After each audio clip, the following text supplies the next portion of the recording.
Most doctors will tell you that 90% of the way you feel is determined by the way you want to feel and by the way you expect to feel. Makes all the difference in the world. A lot of times I'll answer the telephone at home simply by saying, howdy, howdy, howdy. Or I might pick up the telephone and say, good morning, this is Zig Ziglar's happy husband. Never will forget, one Sunday afternoon I picked up the telephone. I said, good afternoon, this is Tom Ziglar's dad. A little voice at the other end said, is Tom there? I said, he sure is. He said, can I speak to him? I said, of course, Tom. Youngster thought I'd laid the telephone down. He turned to his mother and he said, boy, they've sure got a weird way of answering the telephone.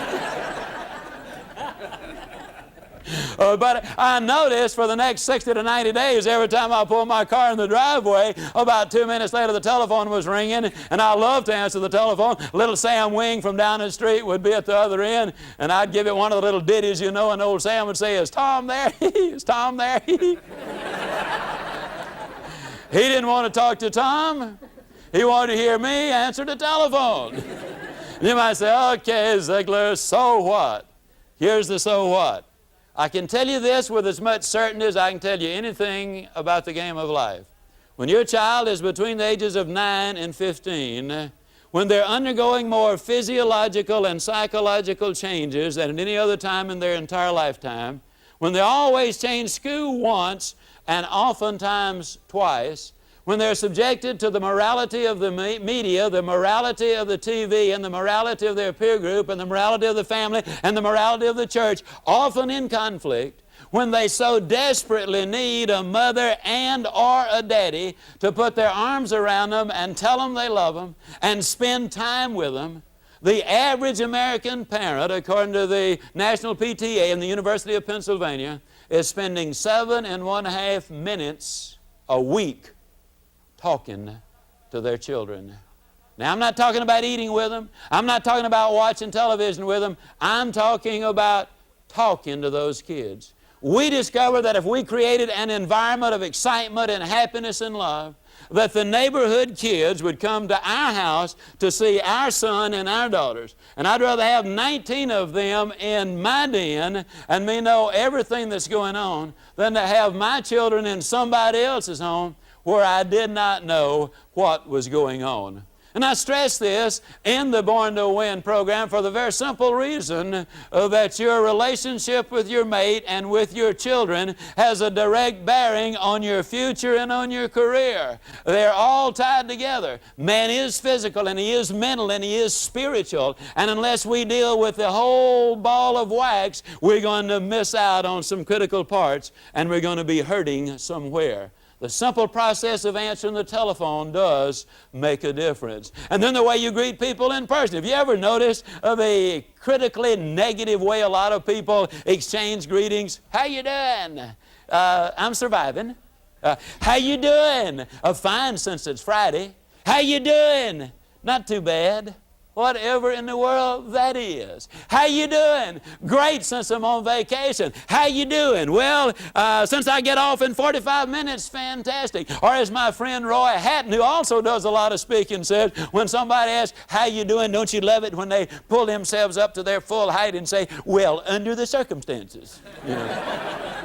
Makes you wonder what they're doing under there in the first place, doesn't it, you know. Now, the next time you greet somebody and when they say, how you doing, why don't you just tell them the truth? Why don't you rear back and say, fantastic, but I'm improving, you know. Or super good, but I'll get better. And you might say, well, now, wait a minute, Ziglar. Suppose I'm not really feeling that good. Am I telling the truth? Why, of course you're telling the truth. You're just telling it in advance, that's all. Why wait for the good stuff? Now you might say, okay, Ziglar, where do you get your information? All right, I can validate it from 3 critically important areas. First of all, from the Bible itself. Jesus Christ said, I thank you, Father, for what you are going to do. Claiming in advance, you see, and that's the key. You might say, yeah, but now wait a minute, I'm not a Christian. All right, if you don't believe all of the Bible, then let me simply refer you to the psychiatrist. Dr. William James, the father of American psychology, said, you do not sing because you're happy. He says you're happy because you sing. That's right. Dale Carnegie said it. You want to be enthusiastic? Act enthusiastic. You know, the first psychology book I studied in school, the author kept referring to, things like the relationship with your mate. And he said simply that if you've fallen out of love with your mate, if you'll go back to courting them as you did when you fell in love with them, that you will fall back in love with that mate. In other words, he's saying take the physical action and then you will have the emotional response to the action. Okay, you might say, okay, I don't believe the Bible, and I don't believe those eggheads either. All right, there is still a third source, and it validates again what I'm talking about. That source is infallible, folks, because it's you, your own experience. How many of you have ever participated in team athletics? Could I see your hands in this live audience, please, okay? How many of you ever went out for practice when you just flat didn't want to go out for practice? You ever get out there and say, well, the coach said he's going to can me if I miss another day? Well, I ain't going to do anything. He's not watching me, and you just drag around hoping he won't see you, And then after you've been out there about 5 or 10 minutes, you finally said, well, as long as I'm out here, I might as well get after it, and you really start getting after it. How many of you ever went out for practice feeling awful and 10 minutes later felt fantastically good? Can I see your hands? I want to give you one sentence worth the entire Born to Win program. You might think to yourself, well, you dirty dog, why don't you just give us that? We could have been long gone. Well, the answer is very simple. I don't believe in giving people their money's worth. I believe I got to give them a bargain. And I believe if I do give them a bargain, if I give you more than you had expected, then I believe you're going to tell other folks about the Born to Win program. You see, we literally believe that you can get everything in life you want if you'll just help enough other people get what they want. Here's the sentence. Logic will not change an emotion, but action will. When you slap your hands, you're creating an action, you'll feel better. You can go into your company and literally change the attitude of every person there, change the environment. When somebody responds or asks you how you doing, for you simply to start saying, fantastic, but I'm improving.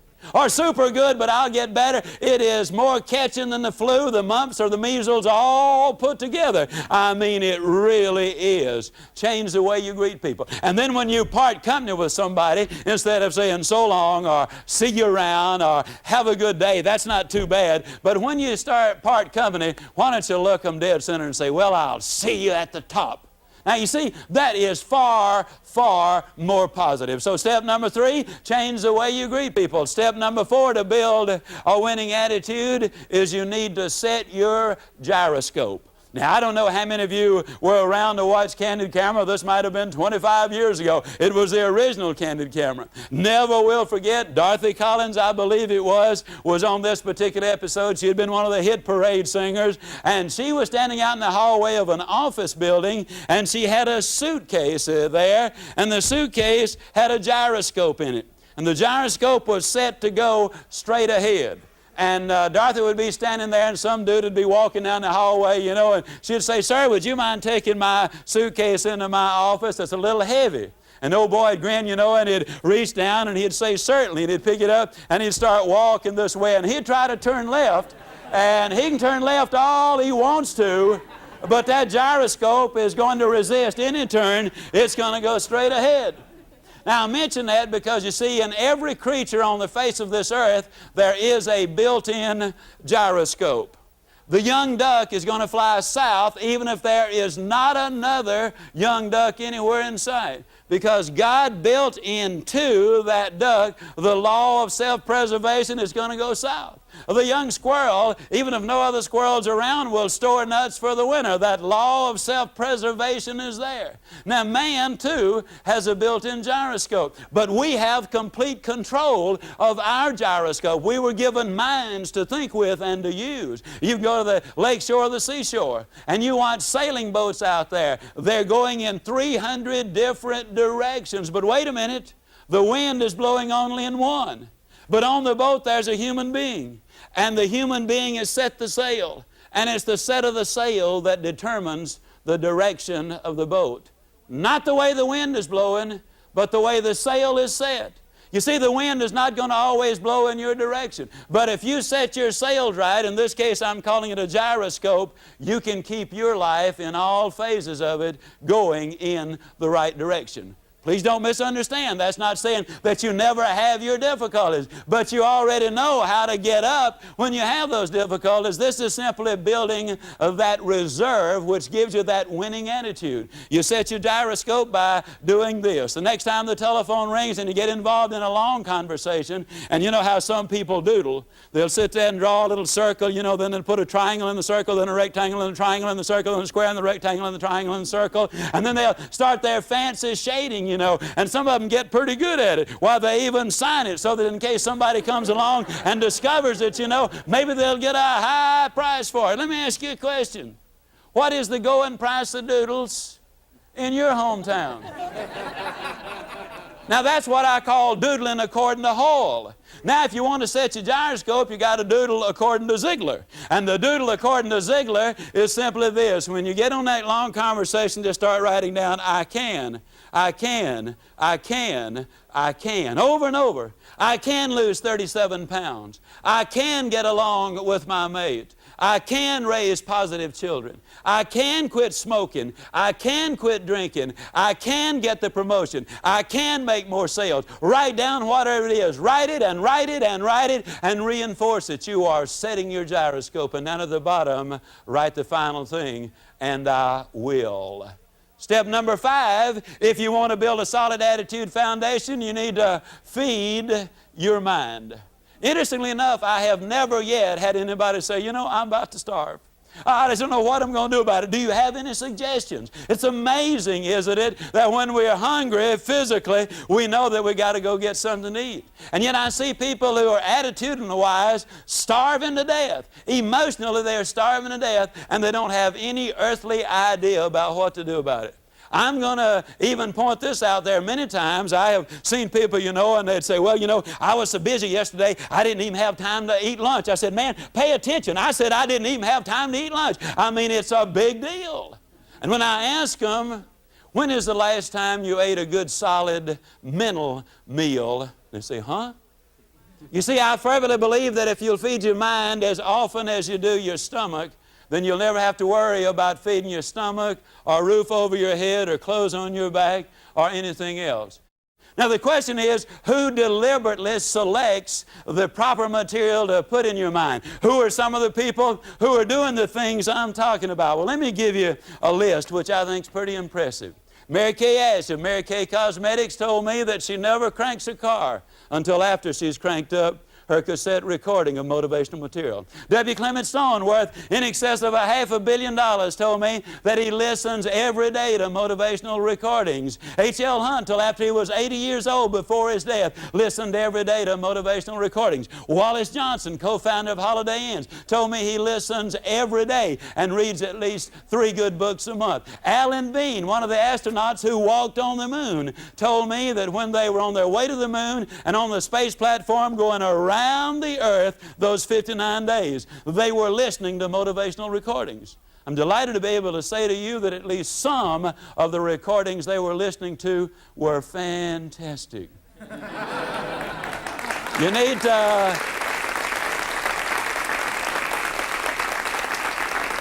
You need to feed your mind. Now in your home you probably have a kitchen and a bedroom and a bathroom to take care of your physical needs. What you need in your home is a room to take care of your mental needs. You see, nobody really is worth more than $200 a week from the neck down. From the neck up, there's no limit to what you're worth. And so you need time and space to feed your mind. I'll say it again. You can change what you are, and you can change where you are by changing what goes into your mind. Be very careful. Select the good, the clean, the pure, the powerful, and the positive. Because if you want the good things over here, you got to plant the good things here. Tell me what you want in the tomorrows of your life. I can almost write you a formula, a prescription, that if you'll feed these things in your mind here, you'll have an infinitely better chance of getting them later. You do need to feed your mind. You need to listen many, many times. 16 times is what we believe is required. University of Southern California says that if you drive drive 12,000 miles a year in a congested area that in 3 years' time you can acquire the equivalent of 2 years of college education. We do all of our recordings in front of live audiences because, as I mentioned, you got to hear the same message 16 times to get all of it. And the only way I'm going to get you to listen to it twice is for you to enjoy it. That's the reason every 9 minutes I have you laughing. You know, I tell folks I'm like a cross-eyed discus thrower. Don't set any records, but I do keep the crowd alert. And, you know, I think that is important. When you listen repeatedly, it goes into your subconscious mind. It becomes a part of you.